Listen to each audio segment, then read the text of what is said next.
سورۃ اسراء کی ایک آیت میں تو بہت عجیب مضمون ہے. اللہ فرماتے ہیں وَقُلِ الْحَمْدُ لِلَّهِ الَّذِي لَمْ يَتَّخِذْ وَلَدًا وَلَمْ يَكُنْ لَهُ شَرِيكٌ فِي الْمُلْكِ وَلَمْ يَكُنْ لَهُ وَلِيٌّ مِّنَ الذُّلِّ وَكَبِّرْهُ تَكْبِيرًا. تو یہ توحید کے مضمون پورے قرآن مجید میں اس طرح چلتے رہے اور آخر پہ آ کے اس کا جو نچوڑ تھا، یہ لب لباب تھا، وہ سورہ اخلاص کے اندر ہے. اللہ فرماتے ہیں قُلْ هُوَ اللَّهُ أَحَدٌ اللَّهُ الصَّمَدُ لَمْ يَلِدْ وَلَمْ يُولَدْ وَلَمْ يَكُنْ لَهُ كُفُوًا أَحَدٌ.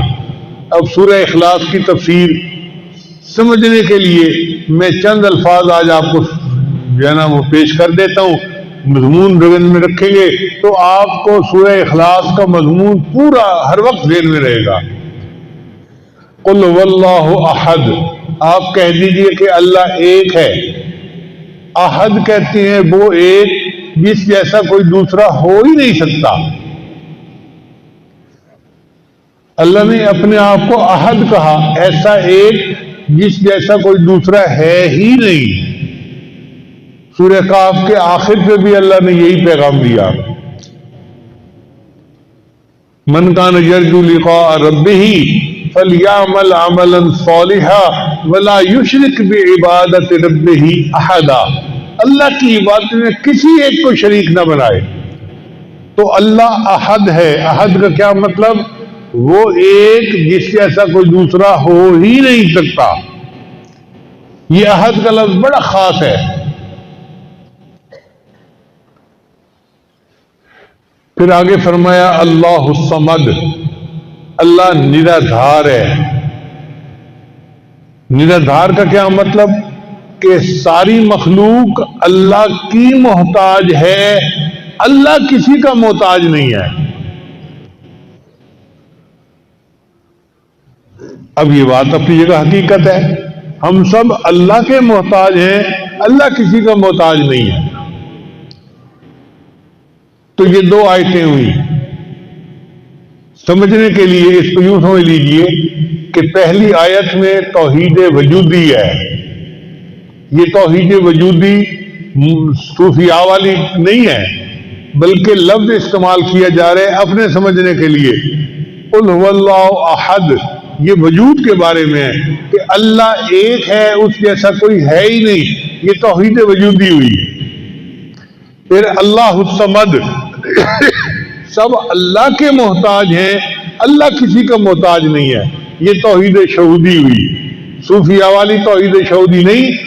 سمجھنے کے لیے ہم اس لفظ کو استعمال کر رہے ہیں. تو قل هو اللہ احد اور اللہ الصمد، توحید وجودی، توحید شہودی. اور تیسرا ہے لم یلد ولم یولد، نہ اللہ نے کسی کو جنا نہ اللہ کو کسی نے جنا. یہ توحید ذات ہے. نہ اللہ کی کوئی اولاد ہے، چونکہ مشرک جو تھے وہ اللہ کو تو مانتے تھے لیکن کہتے تھے کہ فرشتے اللہ کی بیٹیاں ہیں.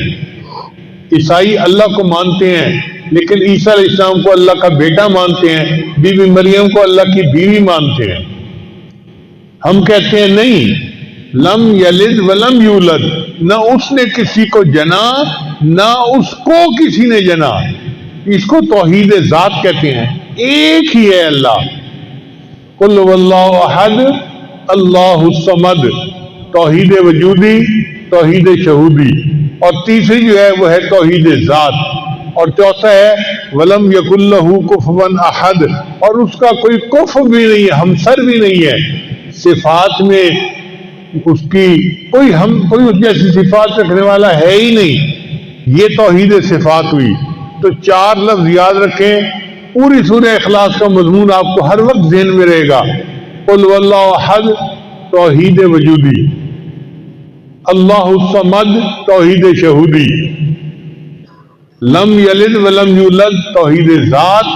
ولم یکن لہ کفوا احد، توحید صفات. تو چار طرح کی توحید اس چھوٹی سی صورت کے اندر اللہ نے بیان کر کے توحید کو ایک جگہ پر جمع فرما دیا. اس لیے سورہ اخلاص اتنی عظیم صورت ہے. ایک صحابی ہر نماز میں یہی پڑھتے تھے کسی نے پوچھا نبی علیہ السلام سے کہ جی وہ ہر نماز میں یہی صورت پڑھتے ہیں. نبی علیہ السلام نے پوچھا تم کیوں کرتے ہو ایسا؟ اے اللہ کے نبی مجھے یہ مضمون بڑا پسند آتا ہے، میں ہر نماز میں یہ پڑھتا ہوں. نبی علیہ السلام نے فرمایا سورہ اخلاص کی اس محبت کی وجہ سے اللہ نے تمہارے گناہوں کی مغفرت فرما دی. ہم بھی نمازوں میں پڑھتے ہیں یہی صورت، تو اگر مضمون ذہن میں رہے گا تو ہمارے لیے پھر نماز میں دھیان قائم رکھنا آسان ہو جائے گا. یہ توحید اتنی اہم ہے کہ امام ربانی مجدد ثانی رحمۃ اللہ فرماتے ہیں کہ دنیا میں بڑے بڑے نافرمان گزرے، جیسا کہ شیطان، فرعون، حامان، یہ بڑے بڑے نافرمان تھے، نمرود. لیکن اگر یہ سارے نافرمان بھی کلمہ پڑھ لیتے اللہ ان کے گناہوں کو بھی معاف فرما دیتا. اور ایک مکتوب میں امام ربانی مجدد ثانی رحمۃ اللہ فرماتے ہیں کہ اگر ایک مرتبہ کلمہ پڑھنے پر اللہ ساری مخلوق کے گناہوں کو معاف فرما دے تو اس کی بھی گنجائش موجود ہے.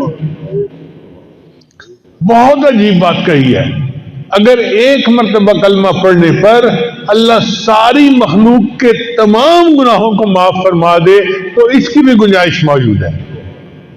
اللہ اکبر کبیرہ، یہ کلمہ اتنا عظیم ہے، اس لیے وقتاً فوقتاً لا الہ الا اللہ، لا الہ الا اللہ اس کا ذکر کرتے رہا کرے، چلتے پھرتے لیٹے بیٹھے، جب بھی فارغ ہو بجائے موسیقی سننے کے یا ادھر ادھر مصروف رہنے کے لا الہ الا اللہ کی ضربیں لگائے. یہ لا الہ الا اللہ دل میں رہا تو قیامت کے دن اللہ کی طرف سے بخشش ملے گی. اللہ تعالیٰ ہمیں توحید پہ زندہ رکھے، پوری زندگی گزارنے کی توفیق عطا فرمائے، اور توحید کے اوپر اللہ ہمیں موت عطا فرمائے، اور قیامت کے دن توحید کا سرمایہ لے کر اللہ کے سامنے کھڑے ہونے کی توفیق عطا فرمائے. وآخر دعوانا ان الحمد للہ رب العالمین.